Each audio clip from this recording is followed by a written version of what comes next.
Salut tout le monde, c'est Olivier, bienvenue à Sharp comme un chef. Aujourd'hui, on reçoit un invité très spécial. À tout de suite.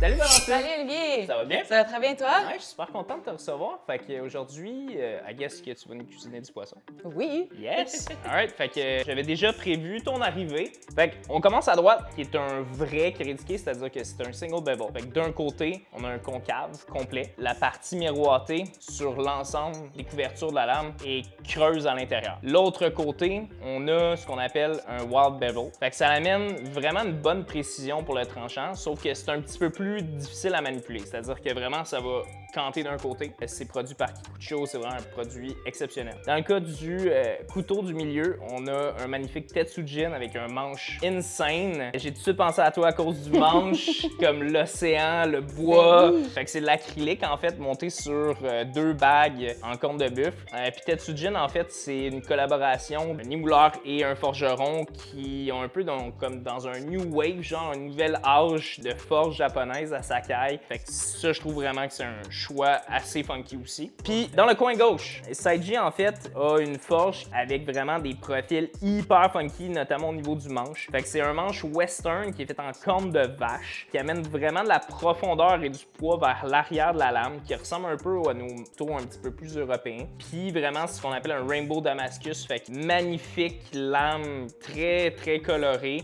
en gardant un côté très facile d'entretien. Fait que c'est du stainless 100%. Fait que trois grandeurs distinctes les uns des autres. C'est sûr que ça dépend aussi de ton plan de travail. Je sais que t'as pas toujours hyper de place où ce que tu vas travailler. C'est comme si tu me fais choisir entre une Porsche et une Lamborghini puis... C'est incroyable, hein? Un autre char le fun, là. Quand... J'ai pas de... C'est l'océan. Ouais, c'est ça, je pense que le manche, il a comme gagné des points, là.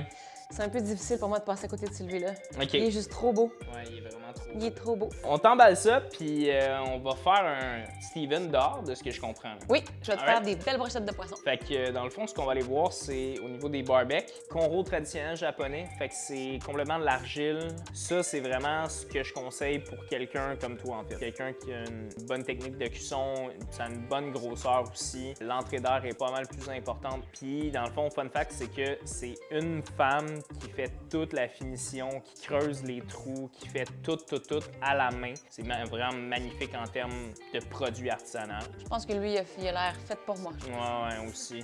Easy, c'est un très beau produit. Il est magnifique. J'adore. Ça te tente-tu qu'on fasse des brochettes dessus? Ah, j'adorerais ça. On va aller faire des brochettes.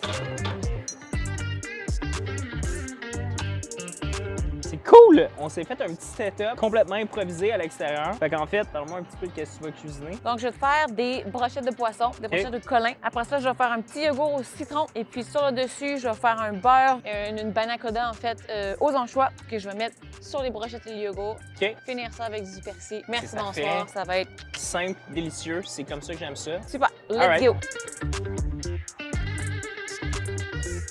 Je me posais cette question-là, en fait, c'est quoi qui s'est passé dans ta tête pour que tu fasses comme « Hey, fuck that, je veux plus faire ce que je fais, faire du 9 à 5, je veux comme vivre une vie complètement irréelle, genre de pêcher du poisson. » Je travaille dans un fonds d'investissement à Londres. Je retourne à l'école pour pouvoir être avocate là-bas. Et puis j'ai fait « Ah, ça me tente pas d'être avocate, en fait. OK. Quand je suis arrivée à Londres, je me suis fait des amis qui faisaient du spearfishing. Vraiment weird. Et puis ils m'ont comme un peu forcé à le faire. Au début, ça me tentait pas, mais puis je suis tombée en amour avec tout ça. Et puis j'ai tout lâché pour que ça devienne ma job, en fait, en 2016. Donc j'avais 28, je pense. Pêcheuse ou harpon professionnel, c'est pas vraiment une vraie job. On s'entend. Fait qu'il a fallu que j'invente, en fait, des manières de pouvoir faire faire l'argent. de l'argent puis de survivre. C'est que là, j'ai un livre de recettes qui sort aux États-Unis. Ouais, c'est ça qu'on a vu, ça a l'air vraiment intéressant. Je donne beaucoup de conférences, je travaille beaucoup avec des marques qui sont durables et puis des compagnies de fruits de mer et puis plusieurs choses, en fait.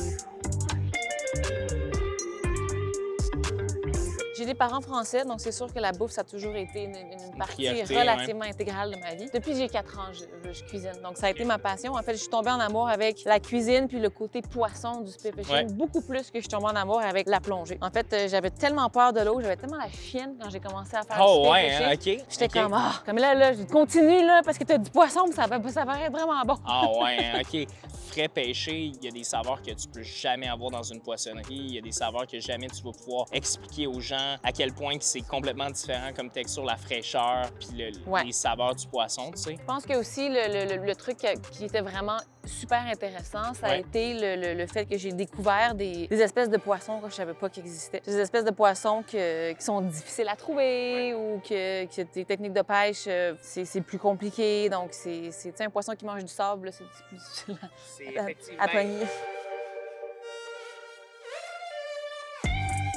Mon beau couteau. Ça caramélise, c'est ça qu'on aime, là. Ça mousse bien magnifique. comme il faut, là.